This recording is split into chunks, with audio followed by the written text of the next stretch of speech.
నమస్కారం. ఈరోజు స్టూడియోలో మనతో ప్రముఖ రాజకీయ విశ్లేషకులు, దర్శక నిర్మాత మల్లా రమేష్ గారు ఉన్నారు. మల్లా రమేష్ గారు నమస్తే అండి. నమస్తే అండి. ఆంధ్రప్రదేశ్లో కూటమి ప్రభుత్వం అధికారంలో ఉంది. BJP, Janasena, Telugu Desam party.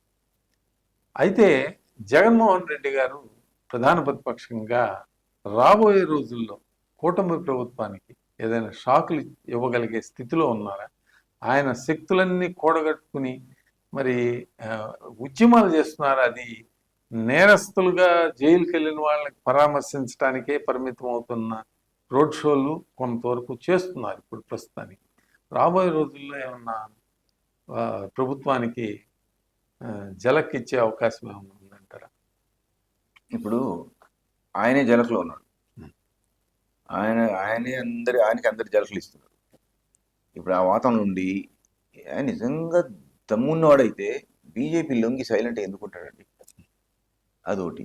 ఈ కూటమి ప్రభుత్వం దగ్గరకు వచ్చరికి కూటమి ప్రభుత్వం కూడా అంత భారీ మెజార్టీ వచ్చి 11 సీట్లు ఈయనకు వచ్చాయి అంటే అది కూటమి ప్రభుత్వ బలం ఉండొచ్చు, కానీ ఈయన మీద కోపంతోనే ఇచ్చారు. ఈయన చేసిన తప్పులేంటి, ఈయన మర్డర్లేంటి, లేకపోతే బెదిరింపులేంటి, కొట్టుడేంటి, తిట్టుడేంటి, ఇప్పుడు చెప్తున్నాడు కదా. ఈ నేరస్తులందరూ సపోర్ట్ చేయడం గమ్మత్తు ఉంటుందండి. వీళ్ళ పార్టీ అంతే, నేరస్తుని సపోర్ట్ చేస్తూ బాధితుల్ని బాధ పెట్టేటువంటి పార్టీ ఇది. కాబట్టి అలాంటి పార్టీ కూటమికి జలకులు ఇవ్వటం అనేది అసంభవం. భారతదేశ చరిత్రలోనే మొదటిసారి ఒక నేరస్తుని పలకరించడానికి జైలుకి వెళ్ళిన చరిత్ర. నేరస్తుడు, చిన్న నేరస్తుడు ఉంటే ఆడి సపోర్ట్ చేస్తూ చనిపోయిన వాళ్ళని విమర్శించడం, గొర్రెల కాపరిది ఉంది 40 ఏళ్ళు దాటినాయి పోతే పోని అన్నట్టుగా మాట్లాడి, అర్థం వచ్చినట్టుగా మాట్లాడి, ఈయన 50 ఏళ్ళు దాటిన ఈయన పోతే అయిపోతుంది కదా, ఈ రాజకీయాల నుంచి పోతే అయిపోతుంది. కాబట్టి కూటమి ప్రభుత్వం జలకీయటం అట్లా ఏం కాదు, కానీ నిధుల కొరత వల్ల, ఆర్థిక సమస్య వల్ల అనుకునేవన్నీ అనుకున్నట్టుగా చేయడంలో కొంచెం ఇబ్బంది జరుగుతుంది. తెలంగాణలో ఎక్కువ ఉంది, ఆంధ్రాలో కూడా కొంత ఉంది. కాబట్టి దాన్ని అవకాశం తీసుకొని ఏదో ఉద్యమంలాగా తీసి ఏదో అడవాడు చేయాలని అనుకుంటారు, కానీ అది నమ్మరండి మీడియా పరంగా తప్ప ప్రజలు మాత్రం నమ్మే అవకాశం లేదు.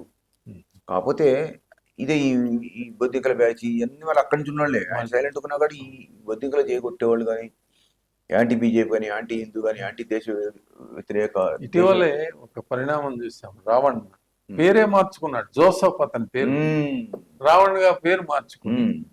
ఈ చెలరేగిపోయి ఇష్టారాజ్యంగా ఎవరినైనా కానీ ప్రధానమంత్రి మోడీ దగ్గర నుంచి చంద్రబాబు నాయుడు గారు, పవన్ కళ్యాణ్ మన హిందూ సంస్కృతి సాంప్రదాయాల మీద కామెంట్స్ చేస్తూ మరి చెలరేగిపోయిన వాడు ఇప్పుడు ఊచలు లెక్క పెడుతున్నారు. ఆయనకి సమర్థించిన వాళ్ళు ఎవరు కూడా గాయపడిపోయారు. అంతే. ఇప్పుడు ఎవరు లేరు. ప్రొఫెసర్ నాగేశ్వరరావు గారు లేరు, ఏబి వెంకటేశ్వరరావు, ఎవరు లేరు, అందరూ గాయపడ్డారు. కాబట్టి ఆయన ఏదో కూటమిని భయపెడతాడు, ఏదో అది అంత సీనే లేదండి ఆయన. ప్రజలకు సహకరించే పరిస్థితి, ఆయన మాట రాదు, గుర్తు రాదు, కాగితం చూసి చదవడం రాదు, కళ్ళజోడు పెట్టుకుంటే అయిపోయారు. అందుకని ఇంత గ్యాప్ ఉన్నోడు రాదు. కాకపోతే ఏమంటే అధికార పార్టీ క్రమానికి జనరల్గా ఎంతో కొంత వ్యతిరేకాన్ని అన్ని చోట్ల ఉంటుంది. కాబట్టి ఆ ప్రభావం వల్ల కొద్దిగా గీత అటు ఇటు జరుగుతుందేమో, కానీ ఆయన ఏవి చేయడం అసంభవం. మరిన్ని అప్డేట్స్ కోసం మా కాయ్ టీవీని సబ్స్క్రైబ్ చేసుకోండి. మా వీడియో కనుక మీకు నచ్చినట్లయితే లైక్ చేయండి, షేర్ చేయండి. మీ విలువైన అభిప్రాయాలను కామెంట్ బాక్స్లో తెలియజేయండి.